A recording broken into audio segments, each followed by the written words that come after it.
So welcome to Tales of the Distiller, the Twisted Tale. My name is George Reilly, and we have a very special guest with us this evening. We are going to be talking in depth about Tennessee whiskey from a relatively new distillery with a very aged, storied history, which we will get into. So please, without further ado, show a Philadelphia appreciation for Charlie Nelson. Right. Welcome. Thank you. I'm honored to be here. Yeah, well, thank you very much for traipsing up all the way to Philadelphia. I know you've been really busy today and you have a hectic schedule, so we appreciate you fitting us into that and coming down to the Twisted Tale. Absolutely. It's my pleasure. I'm really happy to be here, and I'm already looking forward to coming back. So Nice. That's the way it should be. How much traveling is involved in your job? Oh, gosh. So a lot. For from March until August, I was on the road pretty much Monday through Friday, just about every week. Wow.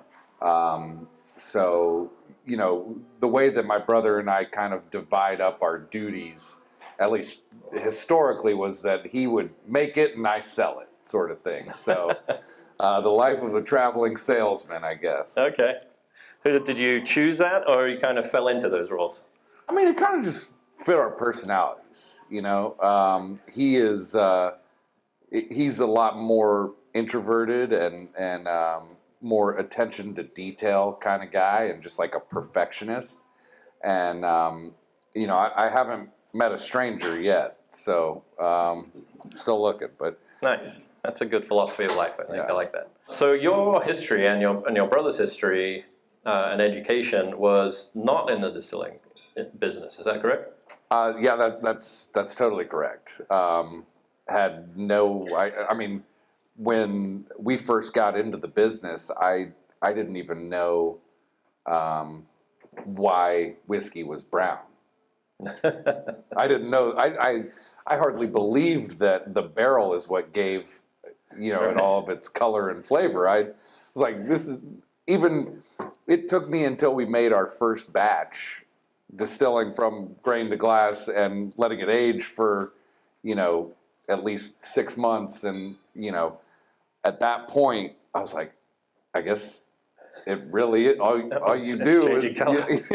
Is everything okay? There's something else going on here. I thought, I still kind of believe that there's a little bit of magic happening. So at what point did you learn of the history of your namesake? Because you're Charlie Nelson, the originator of the distillery, was your, got to get the number of greats right, but I think your great-great-great That's right. grandfather. Triple great. Yeah. Charles Nelson. Yeah. So did you realize you were named after this person and the history that goes along with it? No. While I was working in Nashville, my dad had gone in with 3 of his buddies to buy a cow worth of meat from a butcher.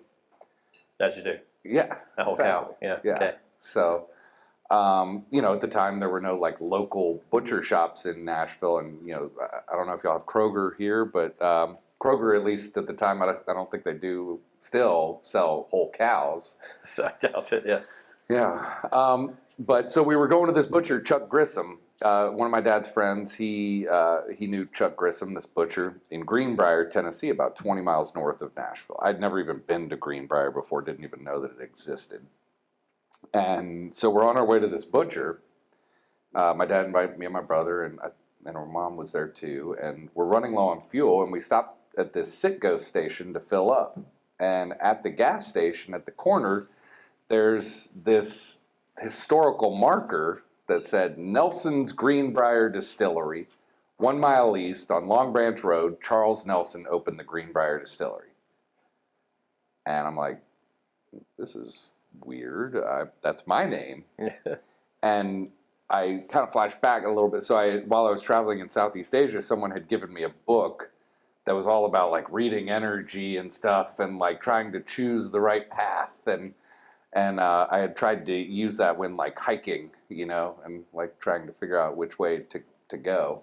And it was all about reading signs and stuff. And then I see this actual sign that has my name. I was like, well, I guess we should follow that. That doesn't get much clearer. And so we go on to the butcher, who happened to live about a mile east. And when we got there, we asked him if he knew anything about the old distillery. He was like, well, hell, look across the street.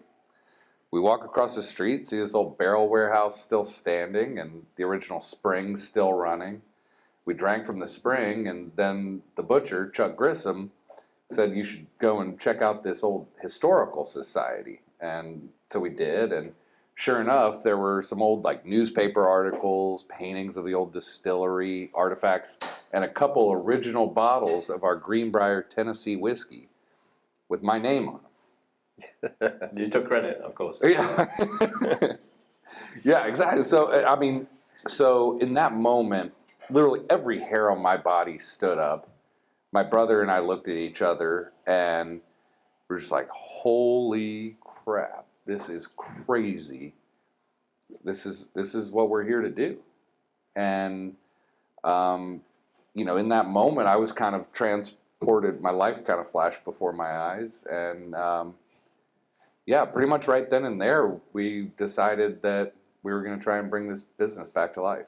After we discovered, those bottles and started doing a deep dive into our family's history and the history of the distillery and just the whiskey business in general, and going around to all the distilleries in Tennessee and Kentucky and learning as much as we could, then we tried raising money. And this was just before and then during the recession. And being fresh out of college, barely of drinking age, with zero business experience, not a lot of people were willing to just throw a bunch of money at us and wait for product to age. Right. I was putting on a suit every day, slicking my hair back, and going out, and I had meetings pretty much every single day for 2 years trying to raise money, and I was told no every single day, pretty much. And there were definitely times, while living at my parents' house off of peanut butter and jelly and ramen noodles and, that sort of thing. There were plenty of times where it was like, what are we doing? Now, there are a lot of distilleries that will, claim interesting stories and history and create stories to sell their brands. And as I was doing research for today, this story, which I hope you will share with us, of your great-great-great-grandfather, Charles, is not only fascinating and intriguing, but it's also sad to a degree. Yeah. But then you have this huge gap as well. So can you tell us a little bit about Charles and his kind of journey to Tennessee and how he decided to start up the distillery in the first place? Yeah, absolutely. And so, my brother and I, when we were growing up, we always heard the story of our family coming to America. And it was a story that my dad told. My dad, believe it or not, my dad loved to tell stories. Southern guy. Yeah. All right. So we're learning this. Yeah. And his stories tended to get bigger and better every sip of whiskey that he took. Which, hey. Yeah, go for it. So he always would tell a story of our family coming over from Germany. And that was Charles Nelson, my triple great-grandfather. He was born on the 4th of July, 1835 in Germany, and his father owned a soap and candle factory. I didn't know these details. My dad didn't tell these details, but the bigger part of the story you'll get in a second. So Charles's father owned a soap and candle factory, which he sold in 1850 to move his family to America. And he had the proceeds from the sale of the business in gold sewn into his clothing. And gathered up his family, his wife and 6 kids, and they boarded a ship named the Helena Sloman, which turns out was like the first German steamship to make the transatlantic journey. So my family's on this ship, and this is the 3rd and final voyage that the Helena Sloman took, and they encountered severe storms. The ship was damaged, taking on water for a couple of days, going down, and there's a nearby ship named the Devonshire came to rescue the passengers, and my family is on a little safety boat being ferried to the Devonshire. The safety boat capsized, and the father, with all the gold on his person, went straight to the bottom of the Atlantic. And luckily, the rest of the family made it safely aboard the Devonshire and safely to New York, but with literally nothing but the clothes on their backs. Yeah, that is sad. Also ironic that it's the safety boat that let everybody down. But I can't but help think in my head that if he was doing, can you imagine going through customs in today's day with your jacket and pants lined with gold, Right. and having to have that conversation with like, I'm just moving my family. Yeah, sure you are. So the family is now in New York. Yeah. So this is so if you've seen the movie Gangs of New York, I think it's set in like 1850 or early 1850s. Yeah, not the most pleasant scenes. Right. And so Charles is the oldest, 15 at the time, with, his 5 younger siblings. And their mom, I think, passed early on when they got there. And he had to take care of the family at 15 and with nothing. And he found work, which is in like the Gangs of New York setting, essentially. And so he found work making soap and candles because that's what he knew how to do at the Hayes and Schultz firm in New York. And then after like 2 years of just earning, scanty wages, moved with some of the family. I think his younger sister maybe met a German guy who was going to Cincinnati or something. There was a large German population there. And so they moved to Cincinnati, and there he became a butcher. So while he was a butcher in Cincinnati, the pigs that he was butchering were being fed by spent mash from a nearby distillery. And so he became friends with that distiller and learned about the production of alcohol. And then he went to Nashville and started a wholesale grocery business. The wholesale grocery business had 3 great selling products: coffee, meat, and whiskey. And of course, whiskey was his best selling product. The reason why his whiskey was so popular is because he was one of the first to bottle and sell whiskey rather than selling by the barrel or the jug. So there was a little distillery about 20 miles north of Nashville called the Greenbriar Distillery, which was called that because of all the thickets of greenbrier growing around. And so he was bottling all of the whiskey that they were making, and it was Greenbriar Tennessee Whiskey. And he bought it and expanded it, bought H.H. Kirk patent for improved distillation, greatly expanded the capacity, and focused solely on the whiskey business. Was it Nelson's Greenbriar back then, or just Greenbriar? So it was Greenbriar when he bought it, and then he named it Nelson's Greenbriar. Yeah, Nelson's on. Yeah. And then quickly expanded that and became the biggest distributor of Tennessee whiskey. Is that fair to comment? Yes. Prior to Prohibition, there were about 1,000 registered distilleries in the state of Tennessee. There were, roughly 8,000 in the country. But, pretty much everybody that had like a farm and excess grain or fruit would have a distillery. And so out of the 1,000 roughly in Tennessee, they were producing about 1.2 million gallons a year. And of that, Charles was accounting for about a third of that. So about 400,000 gallons. By 1885, roughly like 2 million bottles a year. And I read also that he was exporting that worldwide, even. Yeah. In the 1880s. Yeah. So it's quite incredible. So 2 million bottles at his height. How many bottles are you producing now? Less than that. That's what I assume might be the answer. Let's check. But I think with the power of everybody in this room and listening, That's the goal. I think that we can drum up enough demand to get well past that 2 million bottles. We'll talk about the Nelson Brothers brand, and part of the way that came about was because someone asked my brother and I, "What do you think Charles, your triple great grandfather, would say, what advice do you think he would give? Or if he could tell you something, what do you think? And my brother, Andy, was like, he'd probably just say, quit copying me, do something on your own. Let's talk a little bit about how you define Tennessee whiskey as a category. As in my understanding, if you wanted to, you could put bourbon on this bottle. That's right, yeah. And that may be a controversial thing to say. Yeah, sorry. We got a lot to edit out of this today. But yes, absolutely. Legally, we could put bourbon on this label. And we do not.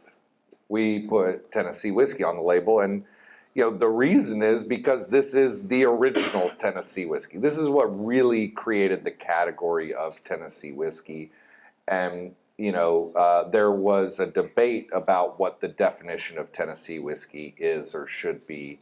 About 10 years ago or so. And I was fortunate to testify in front of the state legislature a few times, and basically all I did was read old articles from pre-Prohibition, and I quoted something that Charles Nelson said, which was in talking about the charcoal mellowing process.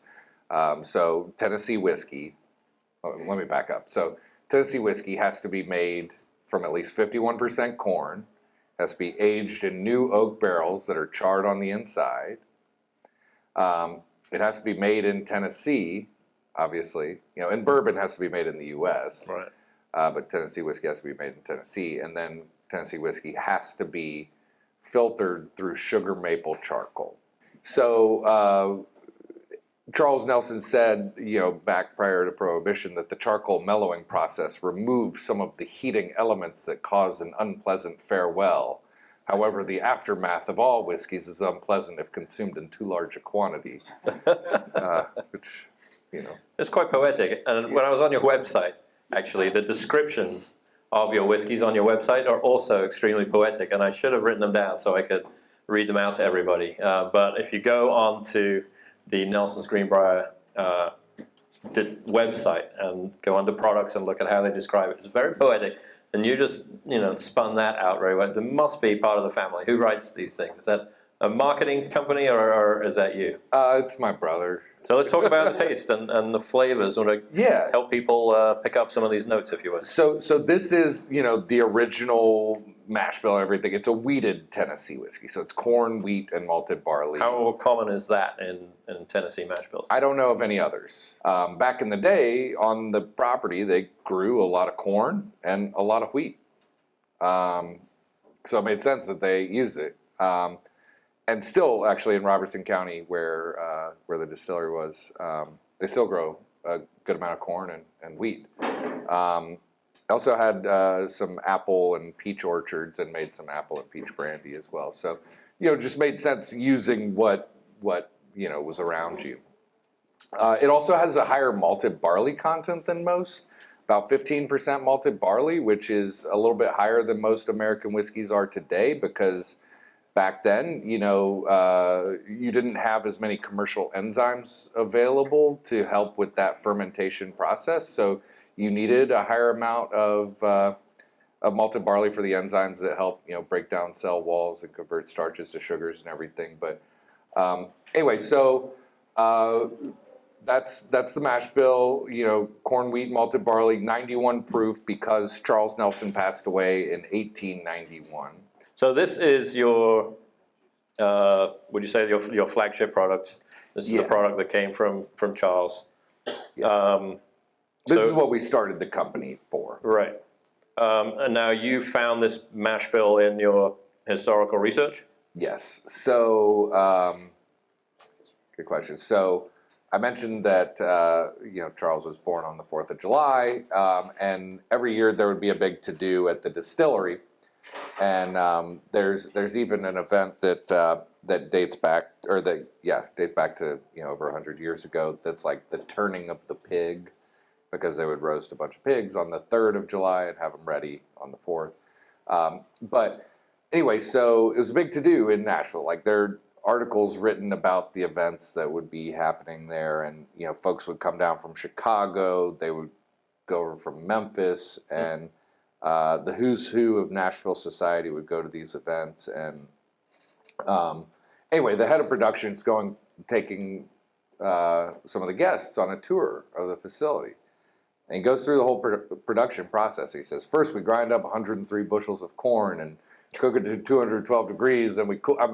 These numbers are not exact, but you get the point. And then we cool it down and add in 28 bushels of wheat and so on and so forth. It goes through it step by step. And there was a journalist on the tour, wrote it down, and then as part of the article that he published the next day, he mentioned that, and we found it in the Tennessee State Archives going through the microfiche. Wow, good for journalism. At the end of the day, like, even if you have the exact mash bill, and there were only really a few different mash bills being used back then. Like, there wasn't that much. But something that I love about whiskey is that I think that there's an inherent craft in it, and that every barrel is different. And that's why single barrels, I think, are so popular right now, because every single barrel, like, even if you use the exact same mash bill, distilled at the exact same distillery, aged the exact same amount of time, two barrels sitting next to each other are going to have wood probably from, if not different trees, then at least different parts of the same tree that are, even looking at a barrel, like, they don't even all have the same size staves. There are 3 different size staves in every barrel, and barrel's like a snowflake, and so, like, even if you have the exact same recipe, that's the next quote for your website. Yeah. There we go.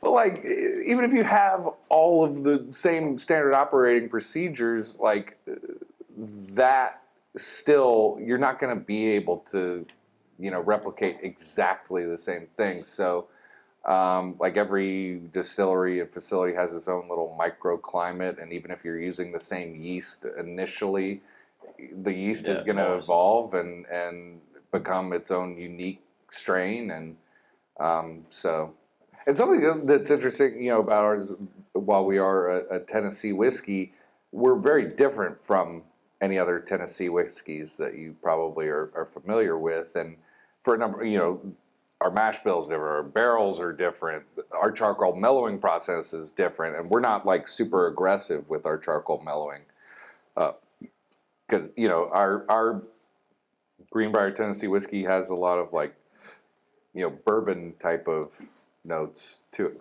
Granted, you could call it bourbon, but we won't. Yeah. So the Greenbriar Tennessee Whiskey right here, with the original label, original bottles, is that the only whiskey product that you are putting under the Greenbriar label? Not necessarily, but we are, we are doing some other experiments, and like we have been laying down some barrels of rye that will likely go out under the Greenbriar name, and we've also been laying down barrels of rye at a contract facility as well that will likely come out under the Nelson Brothers label.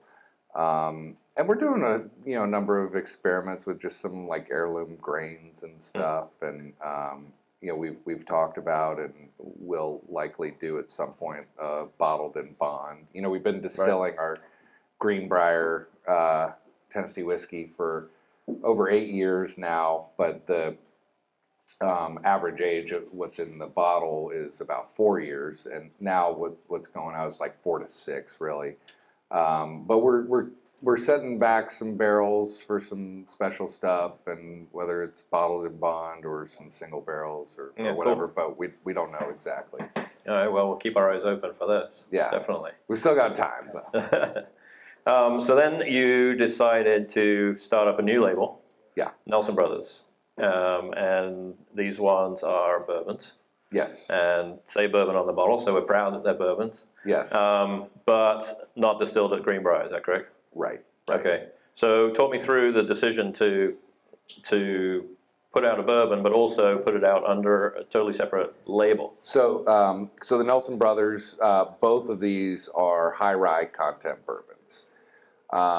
And now, is that a conscious choice to be very different from your Tennessee whiskey? Yes. And also, like, prior to Prohibition, a lot of people were using a lot more rye more so than Right. they are now.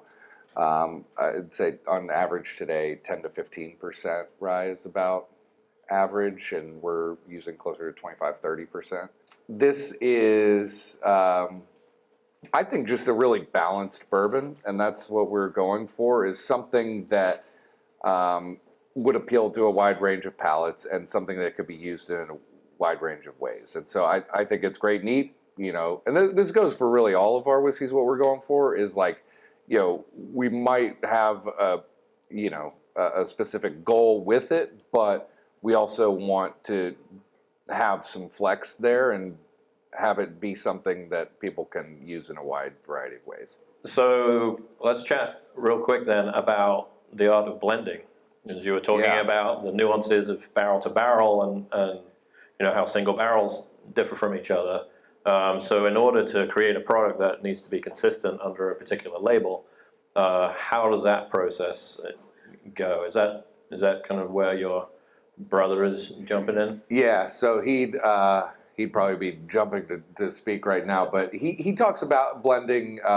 He compares sort of the barrels to our spice rack, and that sort of the more barrels that you have available, the more spices you have in your spice rack. And when we had a tasting panel, there was me, my dad, my brother, Dave Pickerel, my grandmother, my friend Jeffrey, who's blind and has like a heightened taste of sense and smell.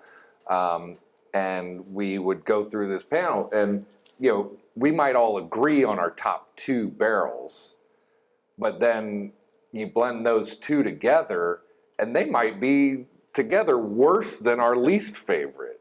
Or not worse, but just not quite as Right, no way you expected. Yeah.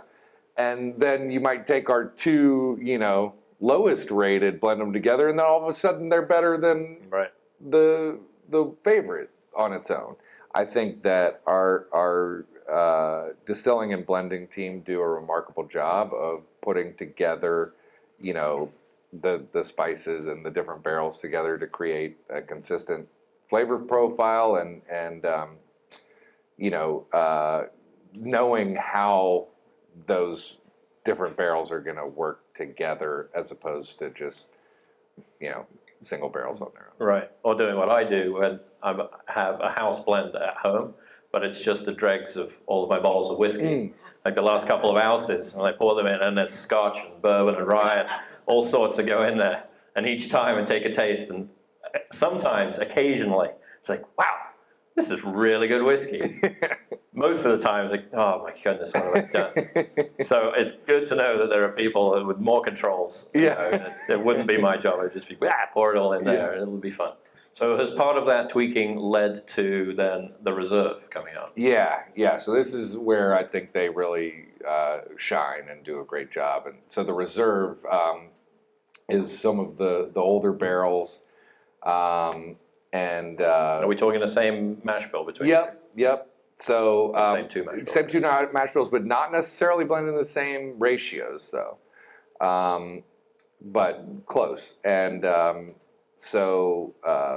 this is older barrels, average of 7 to 10 year, but sometimes they're 12 and 13-year-old barrels blended in. It just, again, we're going for consistent flavor profile rather than specific, age statement. or So I call this one the Big Friendly Giant, because it's at 107.8 proof. It's not like crazy for folks that are big high proof drinkers, but I think it's at just like a really approachable high proof, and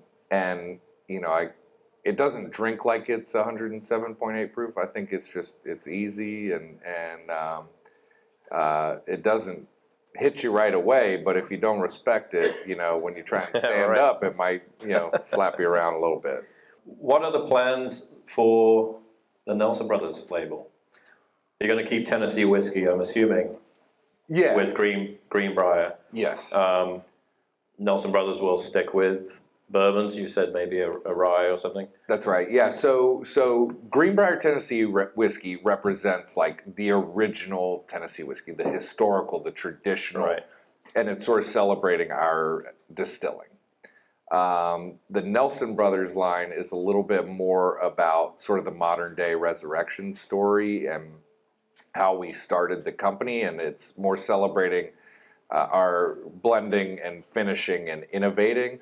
And so we just launched the Nelson Brothers a few months ago, and if you're familiar with some of the Belle Meade products that we did, we were some of the first to get into like experimental cask finishing with American whiskey. So we, in I think 2014 or so, came out with our Oloroso sherry cask finish, and then that